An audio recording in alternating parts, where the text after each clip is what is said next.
అమల్లో ఉన్న పథకాలకు డబ్బులు వేయకుండా అడ్డుకోవడం దారుణమన్నారు బొత్స సత్యనారాయణ. టీడీపీ ఈసీకి ఫిర్యాదు చేసి లబ్ధిదారులను ఇబ్బంది పెడుతోందని ఆరోపించారు.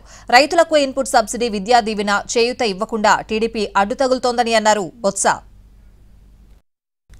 ఈసీ వచ్చి ఇస్తున్న ఈ ప్రజలకు ఇచ్చిన ఈ నవరత్నాలలో ఉన్న అంశాల పట్ల రాత్రి కోర్టు ఆర్డర్ను కూడా కాదని చేస్తే మేము సీరియస్గా యాక్షన్ అని చెప్పడం, ఫిర్యాదు వచ్చాయని చెప్పడాన్ని మేము తీవ్రంగా నిరసిస్తున్నాం, ఖండిస్తున్నాం.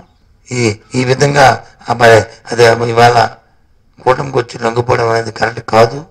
అయినప్పటికీ ఇంకొకటి 2 రోజులే ఆ లబ్ధిదారులందరికీ చెప్తున్నాం. ఏదైనా మీకు ఎన్నికలు అయిన తర్వాత, ప్రధాన తర్వాత మీకు అందరికీ ఆ లబ్ధి తప్పకుండా 100% వస్తుంది అనేది మీ ద్వారా చెప్తూ, ఏదైతే ఇలాంటి నీచమైన రాతలు రాస్తూ అడ్వర్టైజ్మెంట్ చేస్తూ డబ్బుకొచ్చి గడి తినే